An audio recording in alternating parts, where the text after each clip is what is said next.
Salam alaikum rahmatullah. L'histoire d'aujourd'hui s'intitule La colère d'une mère.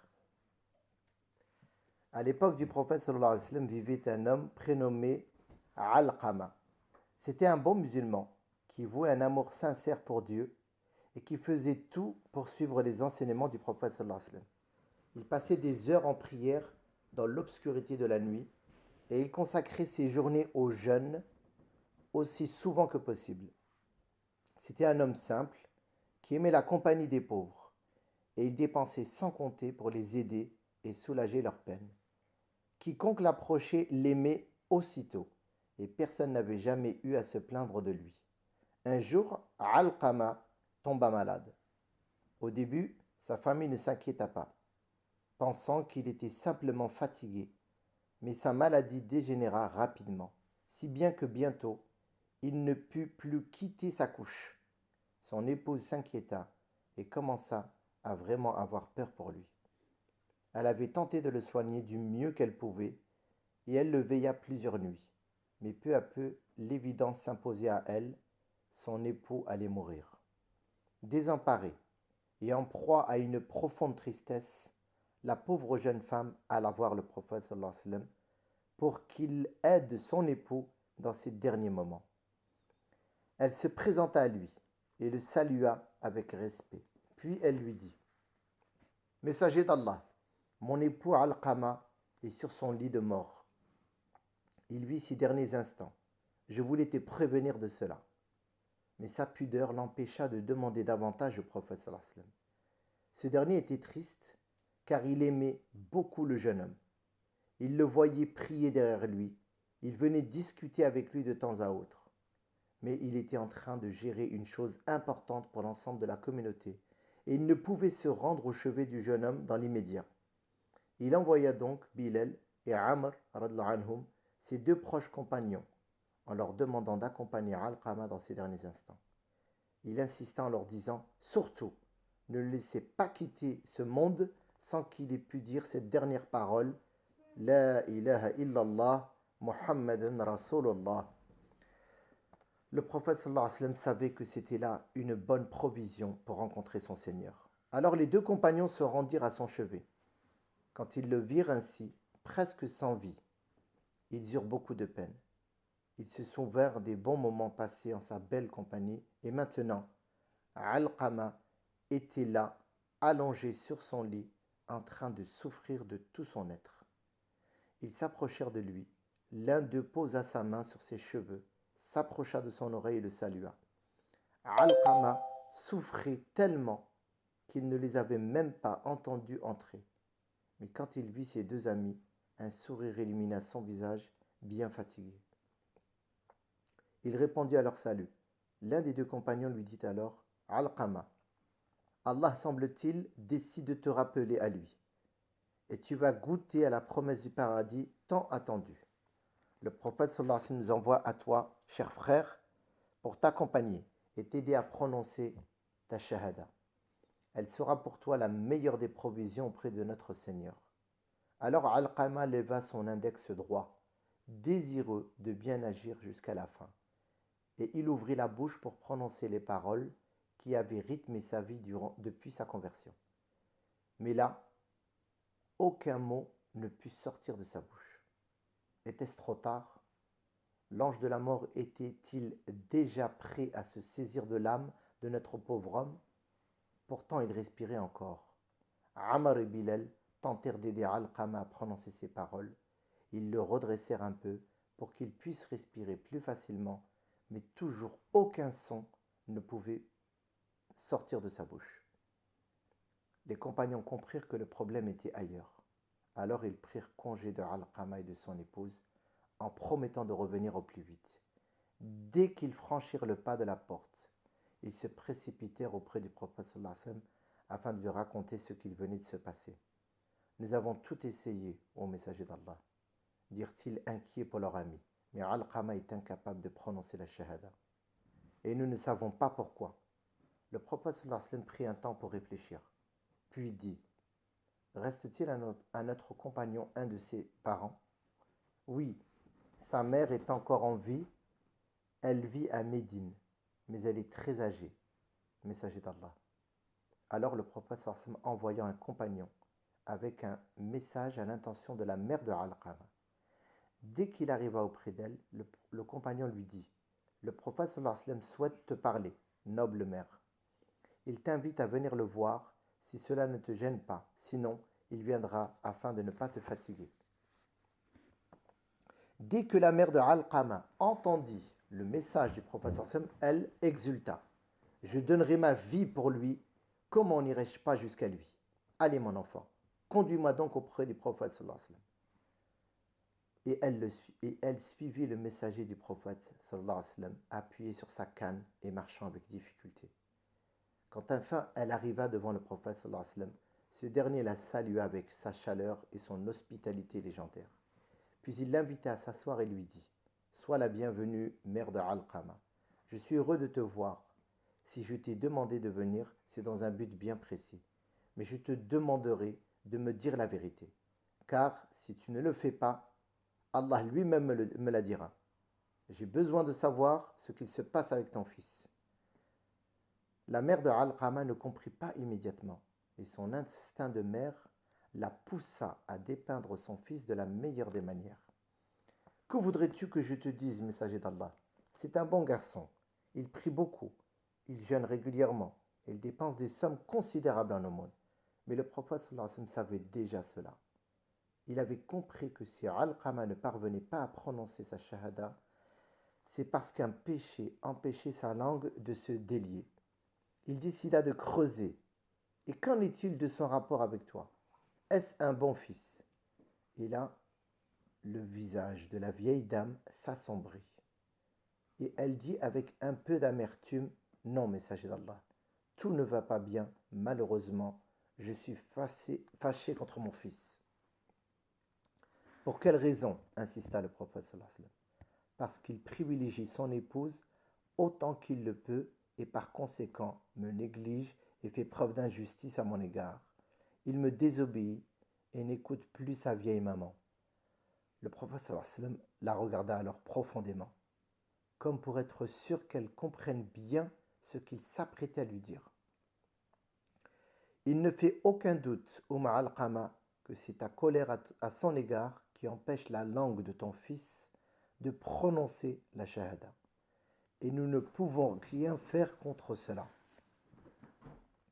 Il se tourna alors vers Bilal, qui était présent, et lui dit: Bilal, va ramasser du bois afin de faire un feu. La mère de Alqama ne comprit pas pourquoi le prophète sallallahu alayhi wa sallam fit une telle demande à Bilal, radhiyallahu anhu. Quel rapport le fait du ramasser du bois pouvait-il y avoir avec son fils? Alors elle osa demander: Prophète, pourquoi veux-tu du bois? Que comptes-tu faire? Et le prophète sallallahu alayhi wa sallam lui répond: j'ai bien l'intention de brûler ton fils sous tes yeux.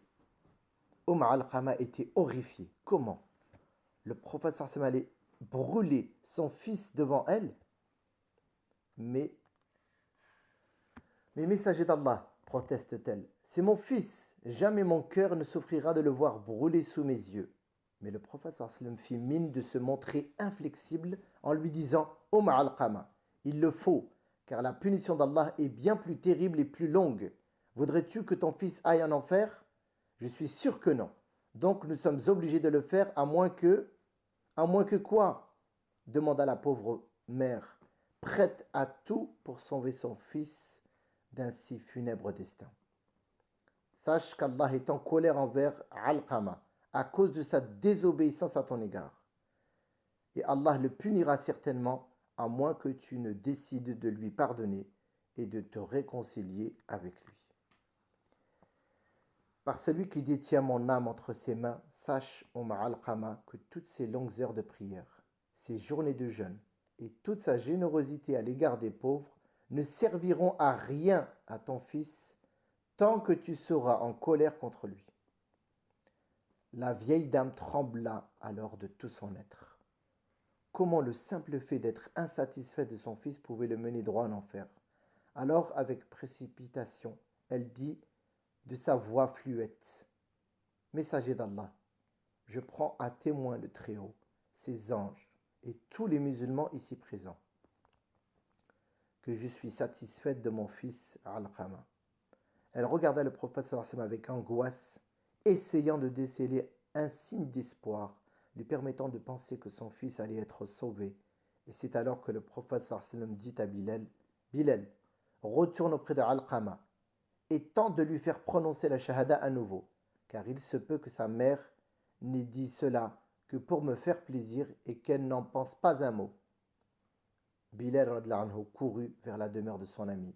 Et à peine entra-t-il qu'il trouva Alqama en train de dire Ashhadu an la ilaha illallah wa ashhadu anna Muhammadan Rasulullah.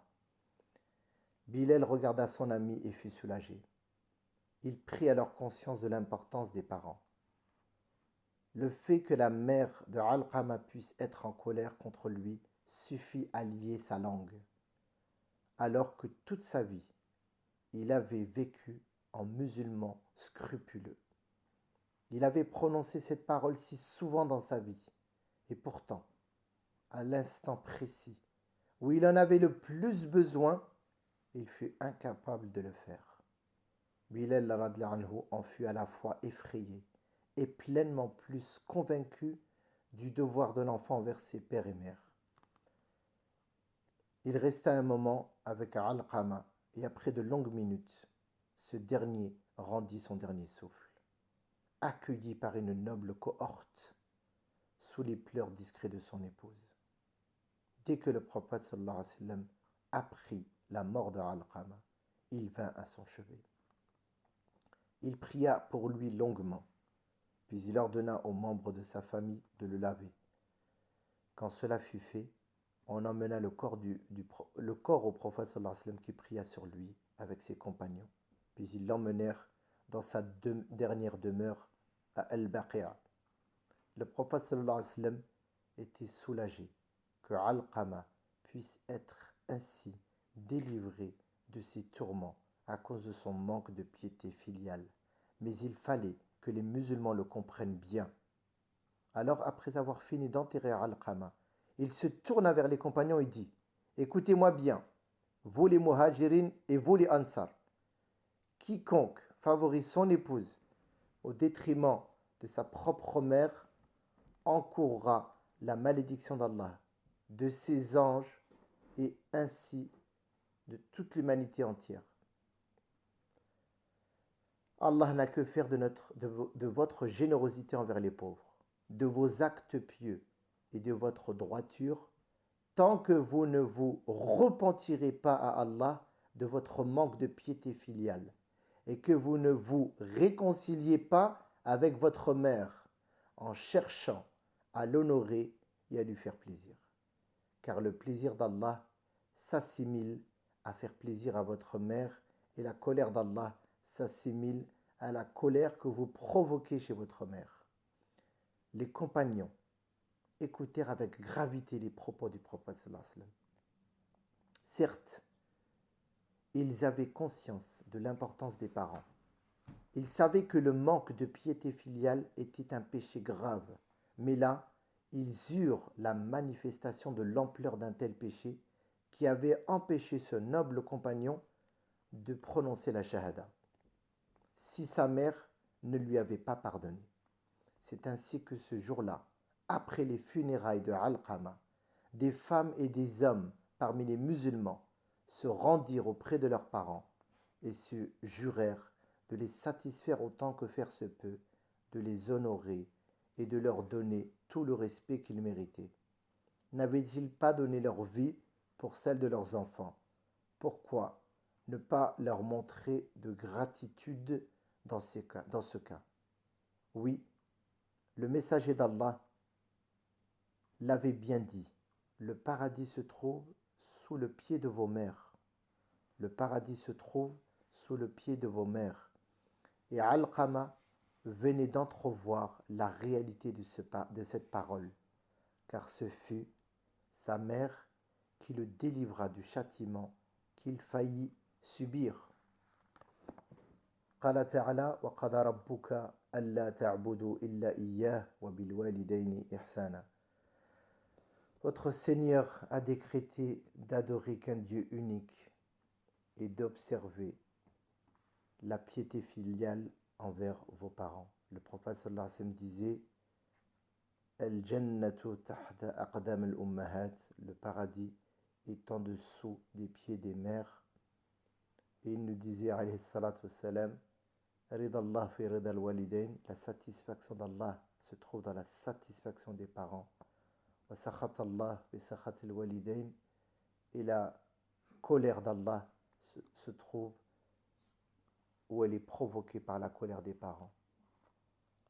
Allahumma razaqna bir al-walidain, qu'Allah nous accorde la piété filiale envers nos parents. Allahumma aghfir lahum wa afihim wa afu anhum wa akrim nuzulahum wa wassi' madkhalahum wa qihim fitnat al-qabr wa adhab an-nar. Allahumma awzi'ni an ashkura ni'mataka allati an'amta alayya wa ala walidayya wa an a'mala salihan tardah wa aslih li fi dhurriyyati inni tubtu ilayk wa inni minal muslimin. ربنا آتنا في الدنيا حسنة في الآخرة حسنة وقنا عذاب النار والسلام عليكم ورحمة الله وبركاته.